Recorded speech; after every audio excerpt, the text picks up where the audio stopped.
আসসালামু আলাইকুম ভিউয়ার্স, কেমন আছেন আপনারা? আশা করছি আল্লাহর রহমতে ভালো আছেন। তো এই দেখুন, সেদিন তো নিচে গিয়েছিলাম আমাদের বাড়ির সাথে, শর্ট ভিডিওতে দিয়েছি যে আমাদের বাড়ির সাথে ছাড় পাওয়া যাচ্ছে, জুতার দোকানের কথা বলেছিলাম। তো এই যে আমি ছাড় পেয়েছি, হ্যাঁ, জুতা কিনেছি। আমার খুব একটা দরকার ছিল না, তাও কিনে ফেললাম, ভালো লাগছে যেহেতু। তো কমেন্টস করে অবশ্যই বলবেন এই যে কেমন হয়েছে। ঠিক আছে বন্ধুরা, হ্যাঁ, এই দুই জোড়া জুতা। আর এই যে মার্কেট গিয়েছিলাম, আপনারা অনেকে শর্ট ভিডিওতে দেখেছেন, মার্কেট নিয়ে গেছিলো আপনার ভাইয়া জোর করে।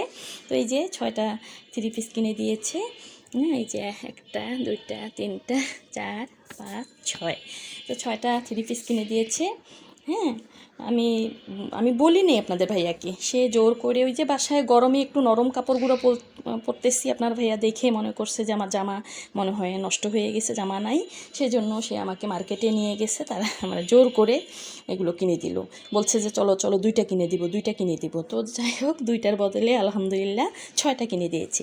এই যে দেখুন, এগুলা জমজমের, জমজম আর মালহা। আপনারা অবশ্যই এগুলার নাম অনেকে জানেন, আপুরা বিশেষ করে। জমজম কাপড়টার দাম কেমন হবে বাসায় পরার জন্য, জমজম আর অরিজিনাল জমজম আর মালহা। আর এটা হচ্ছে, আর আমি ভাবছি যে না, বানাবো না, পরে বানাবো, যেহেতু একটু আজকে দেখলাম মেয়েকে নিয়ে যাওয়ার সময় ভোর 6টায় ঠান্ডা ঠান্ডা লাগছে, তা মেয়ে কালকার থেকে মনে হয় সোয়েটার পরা লাগবে। এদিকে দেখুন, 3টা 3 পিস এখনও আমি সেলাই করিনি বন্ধুরা। আমার বোন 3 থেকে 4 মাসের মাথায় আমাকে 6টা 3 পিস দিয়েছে। কেন দিয়েছে?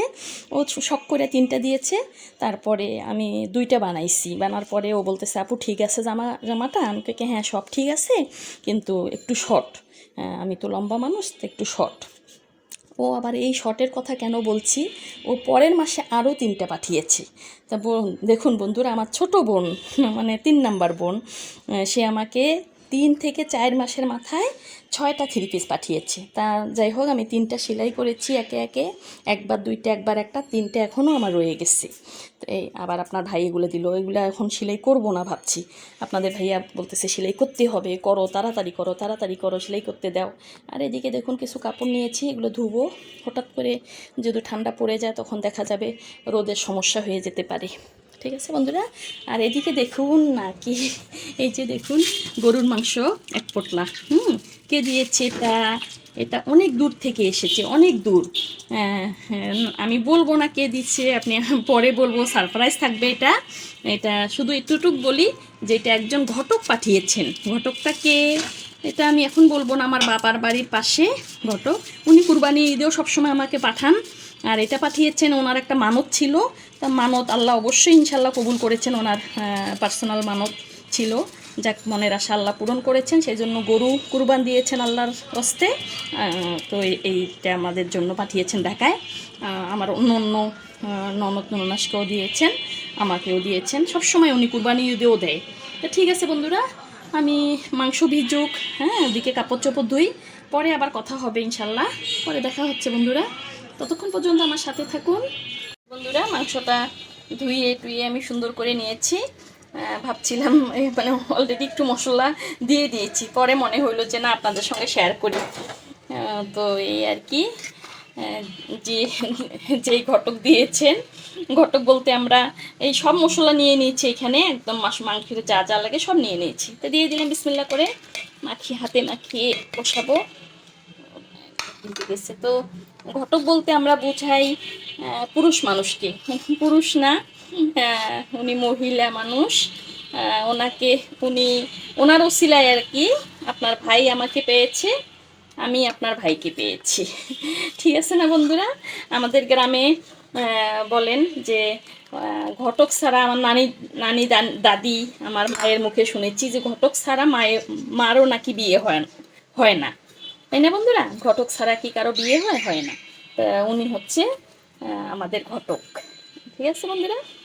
হ্যাঁ, মানে আরেকটা বড় সারপ্রাইজ থাকবে, যে কে উনি। লবণ কি দিয়েছি? আল্লাহ, ভুলে গেলাম তো। আচ্ছা, যাই হোক, তো এই তেলটা দিয়ে দিলাম, বিসমিল্লাহির রহমানির রহিম। তাই দিয়ে মেখে চেখে বসাবো। তা ঘটকটা কে, আমি ইনশাল্লাহ আল্লাহ বাসা রাখলে আমি দেখাবো। তো বন্ধুরা এটা ভালো করে মেখে চেখে আমি ওই যে ওদিকে দুধটা গরম হয়ে এনে, হ্যাঁ, পানি বসাচ্ছি, কাপড়গুলো ভিজাবো, তা আমি মেখে চেখে কিছুক্ষণ রাখবো ঢেকে, 10 মিনিটের মধ্যে ঢেকে রাখবো। তারপর আমি এটা চুলায় বসিয়ে দিব। যখন চুলে বসিয়ে দিব, কষাবো, তখন আবার ফিরে আসছি বন্ধুরা। এক হাত দিয়ে সম্ভব হচ্ছে না। আচ্ছা, পাতিলটা ধরা লাগবে। আমি ভালো করে মেখে নেই, চুলায় বসিয়ে দিব, পরে আবার দেখা হবে। তো বন্ধুরা, আমি চলে এসেছি মাংস কষাতে কষাতে। আপনাদের কথা মনে পড়লো, তাই আবার ভিডিও অন করলাম। ভুলে গিয়েছিলাম যে আপনাদের দেখাবো। পরে তো ফাইনাল লুকটা দেখাবো, কষাটা দেখাইনি আগে। বন্ধুরা, এই যে আমার কষানো হয়ে গেছে, কষানো হয়ে গেছে। আমি এই পর্যায়ে একটু আলু দিয়ে দিব, 2টা আলু দিয়ে দিব। আমার ছেলে মেয়ে আবার আলুটা পছন্দ করে, আপনাদের ভাইয়াও আলুটা একটু খায়। এই যে ভিডিও আমি চালু করেছি 2 মাস হয়েছে। 2 মাসের মধ্যে আমরা কোনো গরুর মাংস কিনি নাই। আগের 2 প্যাকেট ছিল ফ্রিজে, ওইটা খাওয়া হয়েছে। এই যে কিনি নাই কারণ আমার ছোট ভাইটাকে দেখেছেন আপনারা, হ্যাঁ, একদিনের জন্য এসেছিল। সে কিছুতেই আমাদের গরুর মাংস খেতেই দিবে না। আপু গরুর মাংস খেও না, খেও না, গরুতে অ্যানথ্রাক্স রোগ ধরা পড়েছে। আমাদের ফ্যামিলি গ্রুপে ও শুধু লেখে লেখে লেখে লেখে বলে। তো এই আর কি, খেতে চাইলেও খেতে পারি না। যাক, এটা কুরবানির মাংস। তো বন্ধুরা, আমি কষিয়ে পানি দিয়ে দিব, একদম ফাইনাল লুকে আপনাদেরকে দেখাবো। অনেক ভিডিওটা লম্বা হয়ে যায়, ভিডিও লম্বা করতে চাই না, তারপরও দেখা যায় যে একদম মানে হয়ে যায়, কোনো না কোনো কারণে হয়ে যায়।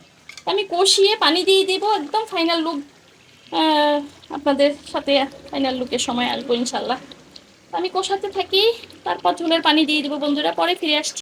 এই তো দেখুন হয়ে গেছে মাংসের তরকারি, একদম ঘন ঝোল হয়েছে। আর শুকাবো না, একটু চুলা ডিম করে রাখলে ইনশাল্লাহ হয়ে যাবে। যেমন মেয়ে এসেছে কলেজ থেকে, খাইয়ে দেই। বিসমিল্লাহ।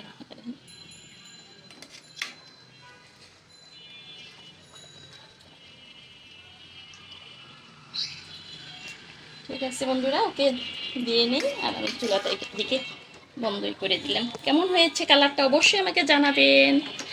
আর দেখুন, রিজিকে থাকলে কেউ ঠেকাতে পারে না, তাই না বন্ধুরা? সেই 300 মাইল দূরের থেকে আমার জন্য এই খানাটা এসেছে। এই যে দেখুন, ছাদে যাব কাপড় মেলতে। আর এই যে শুধু মাংস রান্না করিনি, এই যে বাসি বুসি যা আছে এগুলো গরম দিব খাওয়ার সময়। তো এই হচ্ছে কথা বন্ধুরা। তো আজকে এখানেই বিদায় নিচ্ছি, অন্য কোনো দিন দেখা হবে। আল্লাহ হাফেজ, আসসালামু আলাইকুম, ভালো থাকুন।